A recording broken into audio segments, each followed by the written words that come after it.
तो आज हम वेक्टर के 9th लेक्चर की रिवीजन करेंगे, जिसमें हम देखेंगे कि क्रॉस प्रोडक्ट में डायरेक्शन कैसे निकालते हैं। जैसे ए क्रॉस बी होता है, ए क्रॉस बी का formula A B sine theta N cap. तो ए बी साइन थीटा तो होता है मैग्नीट्यूड, जो कि कैसे निकालते हैं हमने पिछले लेक्चर में कर लिया। अब हम देखेंगे एन कैप यानी डायरेक्शन कैसे निकालते हैं क्रॉस प्रोडक्ट में।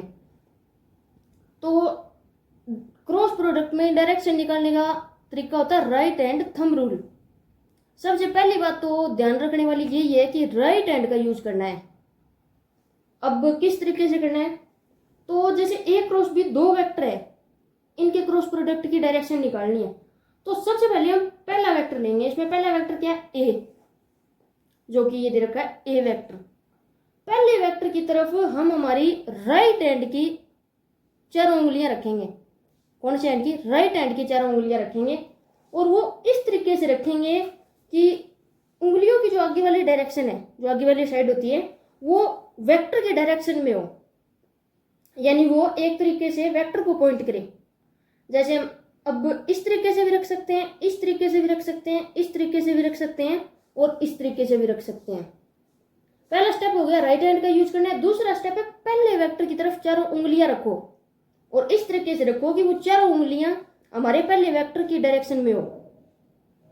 और एक बात ये है ध्यान रखने वाली कि हमारी उंगलियों और अंगूठे के बीच में 90 डिग्री का एंगल होना चाहिए जब हम हाथ को रख रहे हैं तब, यानी कि उंगलियां और अंगूठा आपस में परपेंडिकुलर होने चाहिए।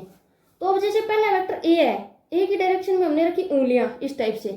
अब दूसरा स्टेप होता है कि दूसरे वेक्टर के थप्पड़ मारना है।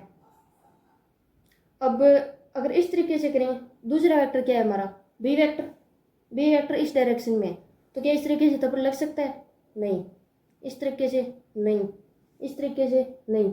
लेकिन अगर हम इनको ऐसे रखें तो क्या हम इस बी वेक्टर के थप्पड़ मार सकते हैं? हाँ, ऊपर की साइड। यानी कि कहने का मतलब ये, चाहे तो एक पहले वेक्टर की तरफ उंगलियां करके दूसरे वेक्टर के थप्पड़ मारो, और चाहे पहले वेक्टर की तरफ उंगलियां इस तरीके से करो कि हमारी हथेली की डायरेक्शन दूसरे वेक्टर की डायरेक्शन में हो।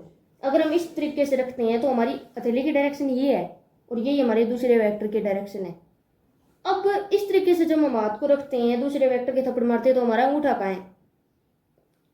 यहाँ अगर 90 डिग्री का एंगल है, हमारा अंगूठा किस साइड है? बाहर की साइड।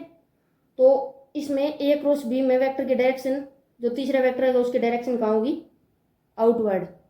आउटवर्ड का होता है, आउटवर्ड को हम डॉट से रिप्रेजेंट करते हैं।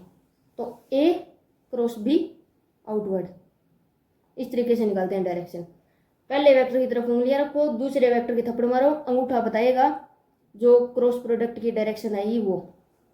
जैसे अगर ईस्ट वेस्ट नॉर्थ साउथ इनकी फॉर्म में दी हुई है डायरेक्शन, मतलब कि वेलोसिटी दे रखी है हमें, ये फॉर्मूला होता है F=Q V क्रॉस बी, जहाँ इसमें V वेलोसिटी होती है और B मैग्नेटिक फील्ड होता है। तो इसमें मान लो वेलोसिटी दे रखी है ईस्ट डायरेक्शन में और मैग्नेटिक फील्ड दे रखा है साउथ में, तो V क्रॉस B करना है हमें। पहला वेक्टर क्या है? V की तरफ उंगलियां। दूसरा वेक्टर क्या है? B magnetic field. Magnetic field के थप्पड़ मारना है। किस तरीके से मारेंगे? इस तरीके से मारेंगे, या हथेली की डायरेक्शन सेकंड वेक्टर की तरफ होनी चाहिए। इस तरीके से अगर हम उंगलियों को रखते हैं तब हथेली की डायरेक्शन जो हमारा बी वेक्टर उसकी तरफ है।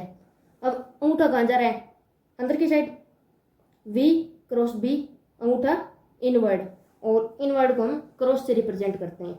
और अगर इसी तरीके से अगर हमें मतलब फोर्स दिया होता और V पूछ लिया जाए, V की डायरेक्शन पूछ ली जाए, तो फोर्स की तरफ तो हम अंगूठा रखेंगे, और इसकी तरफ हमारी उंगलियां होती है, और इसकी तरफ हमारी हथेली की डायरेक्शन होती है। तो यानी कि दो वेक्टर देके हमें और कोई भी तीसरे की डायरेक्शन पूछ रखी है तो हम बता सकते हैं। लेकिन ध्यान रखने वाली चीज ये है कि जो फॉर्मूले में जिसकी डायरेक्शन बतानी होती है उसकी तरफ तो होता है अंगूठा, और जो दो वेक्टर होते हैं जिनका क्रॉस प्रोडक्ट हो रहा होता है उनमें पहले वेक्टर की डायरेक्शन तो बताती है उंगलियां, और दूसरे वेक्टर की डायरेक्शन बताती है हथेली। ये बात है ध्यान रखने वाली। अब हमें कोई भी दो वेक्टर दे दिए जाए तो हम तीसरे की डायरेक्शन बता सकते हैं एक ही फॉर्मूले में। जैसे अगर इसमें फोर्स पूछ लिया जाए, वेलोसिटी और मैग्नेटिक फील्ड दे रखा है तब तो निकाल ली, और अगर मान लो मैग्नेटिक फील्ड और फोर्स दे रखा है तो हम वेलोसिटी की डायरेक्शन भी बता सकते हैं। और इस लेक्चर में हमने इतना ही पढ़ा था।